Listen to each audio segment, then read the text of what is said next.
Wait, you're saying your ex-wife and your children were killed? Yes, including my sister. While you were on probation? Yes. So your ex-wife, your children, and your sister were killed? Including my nieces. All right, your nieces, your ex-wife, your sister, and your children? Yes. All right. Court is calling 2022 CR 0273, State versus Louis Thompson. Can I have parties announced? Rick Pena for the state of Texas. Benny Callahan, defense. And are you Mr. Thompson? Yes, ma'am. Did you review the document entitled Motion to Enter Adjudication of Guilt and Revoke Community Supervision with your attorney? Did you understand it? Yes, ma'am. Are you the same Louis Fletcher Thompson who's placed on deferred adjudication in 2022 CR 0273 for the offense of aggravated assault with a deadly weapon on February 10, 2022 for a period of 5 years? Is that you? Yes, ma'am. All right, state. Yes, Your Honor, a violation of condition number 48 on or about the 16th day of January 2026 in Bexar County, Texas.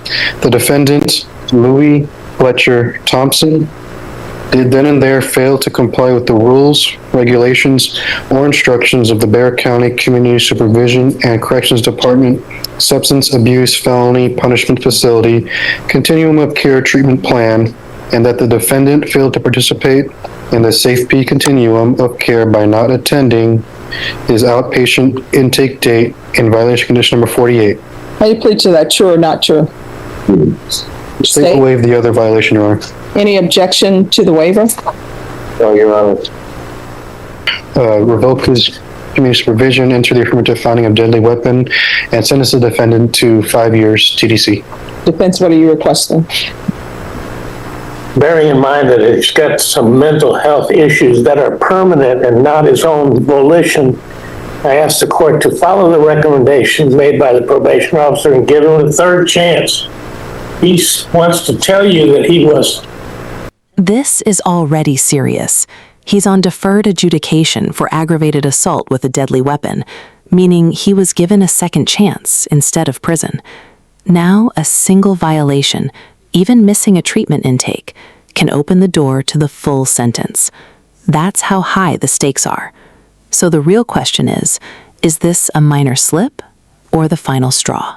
Attempting to obey the terms of probation and was partially successful, but not 100% successful. I think he wants to talk to the court himself. All right, Jonah, raise your right hand.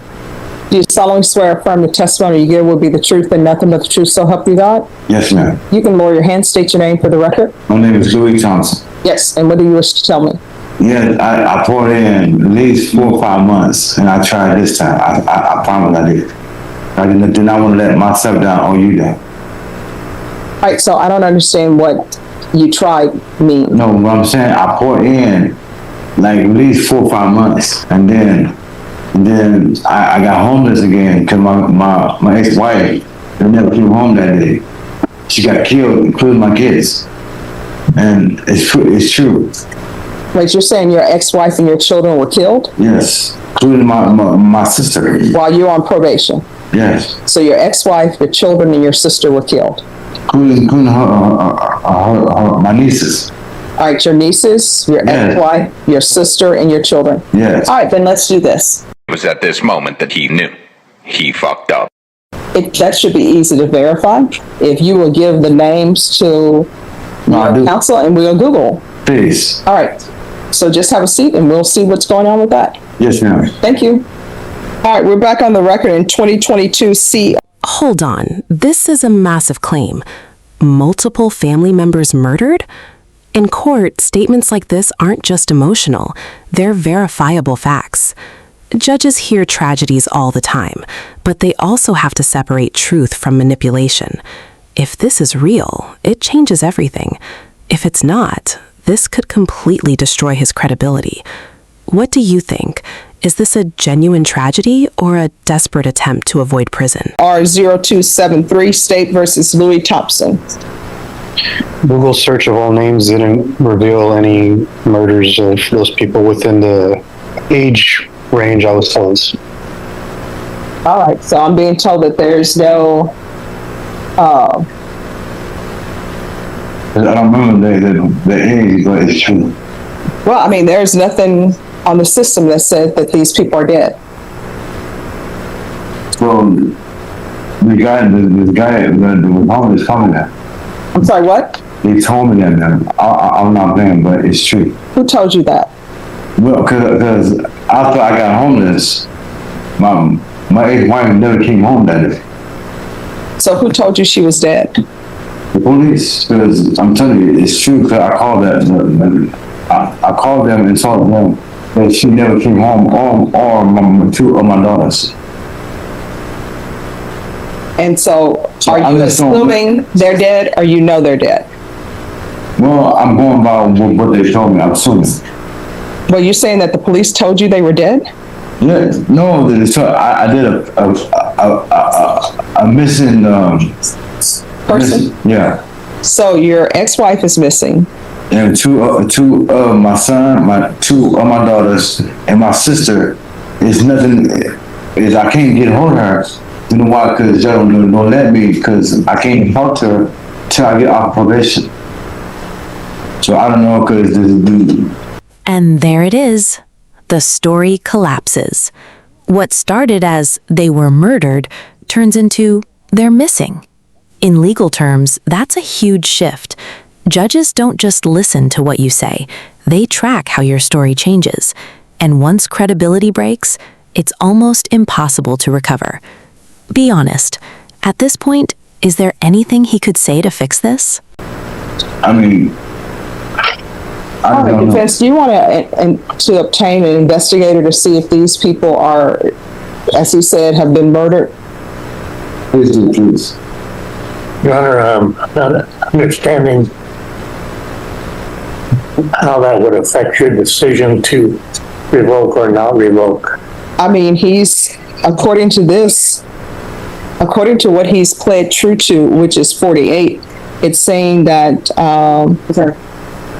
he didn't attend outpatient intake date. And I am thinking, and maybe I'm wrong in making this assumption, that if you have a date for outpatient treatment, intake date, and if your ex-wife is murdered, your children are murdered, your niece is murdered, your sister is murdered, that may impact someone's ability to make their outtake appointment. But if both parties want to go forward, we can go forward. But I'm telling you, if all of these people have been murdered, I can understand why he would miss his intake appointment. And I think, State, would you understand? I would understand. I just, for the record, couldn't find anything to support these allegations. So I don't know if you want to have an investigator to look and see if these people are deceased or not. If you all want to go forward, then I'll hear. But I mean, I'm not going to take this as true.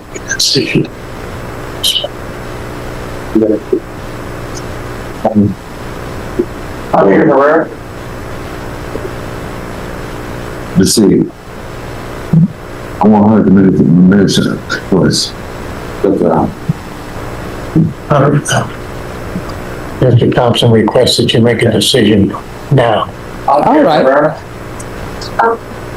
Then, Mr. Thompson, what has been presented to the court is there is no evidence that any of these people are deceased. Yes, ma'am. All right. So the court, But I do need help.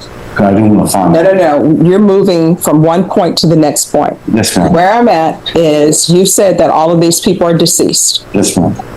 The state has informed the court they're not able to find any records through a Google search that any of these people are deceased. So therefore, So they're not. you're saying that these people are deceased? I don't believe it. Yes, ma'am. So I'm sorry. Let's get it twice. I mean, if you want, I will make sure that your attorney has an investigator to see whether or not these people are deceased or not. Otherwise, if you want to go forward, we can go forward, and I will, as previously stated, I found violation of condition number 48 true.